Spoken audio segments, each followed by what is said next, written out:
আমার সঙ্গে ঘোরের জন্য ওর মাথা ফাটাইছে।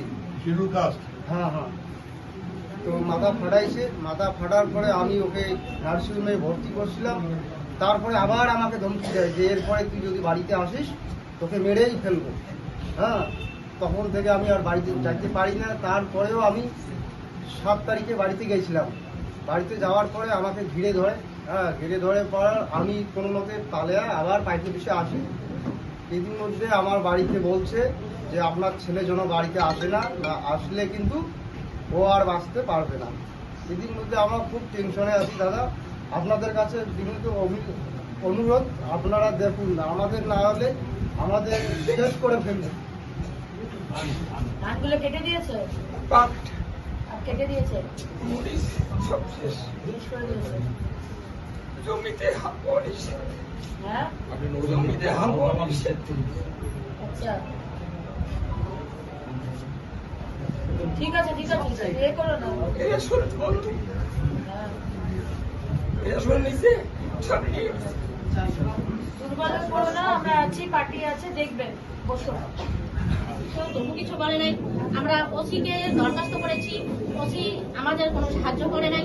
বিডিও অফিসে কমপ্লেন করেছি, বিডিওকে জানিয়েছি, ওরাও আমাদের কোনো সহযোগিতা করে নাই। তারপর অফিস স্টাফ যে আছে, আমরা জিপি করছি, অফিস স্টাফকে আসতে বলেছি, অফিস স্টাফকে ওরা আটকে দিয়েছে। বিডিও অফিসে ভিডিও আটকে দিয়েছে। ভিডিও বলছে আমরা হুকুম না দেওয়া পর্যন্ত তোমরা কেউ অঞ্চলে যাবে না, এরকম করে ওরা হুমকি দিচ্ছে। আর এমনি তো হুমকি দিচ্ছে যে কোনো পঞ্চায়েতকে যদি ওরা পায়, কেটে হোক মেরে হোক, যদি একটা লাশও ফেলায় যায় তবু ওরা অঞ্চল দখল করবেই। ওদের টার্গেট এইটা, আমাদের 1 নম্বর অঞ্চল ওরা টার্গেট করবে। আমাদের পঞ্চায়েতে নিতে পারছে না তো ওরা। আমাদের ওমেন কমিশন, ন্যাশনাল কমিশন বা ওখানে হাইকোর্টে কেস করতে হবে যে কোনো, তার জন্য যে তোমার শাড়ি ধরে টানা হেঁচড়া করেছে, এইসব করেছে, তাদের নাম টাম সহকারে কাগজপত্র সব দিয়ে দেবে। তখন এই পুলিশের উপরে আর এইসব মধ্যে অ্যাকশন আমরা করাবো। আমরা যে আজকে কালকে ওখানে ডায়মন্ড হারবার ওয়েবসাইটে যাবো, তারপরে দিল্লিতে যাবো, নাড্ডার সঙ্গে কথা বলবো, হোম মিনিস্টারের সঙ্গে দেখা করবো। আমরা দেখা করে পুরো রিপোর্ট দেবো, রিপোর্ট দিয়ে তারপর যা যা বলেছো আমরা যা যা চাই সেগুলো দিয়ে দিও। মহিলার উপরে তো হাত লাগানোই নন ভ্যালুয়েবল সেকশন হয়, তো সেগুলো সব কিছু করা হবে, হ্যাঁ না?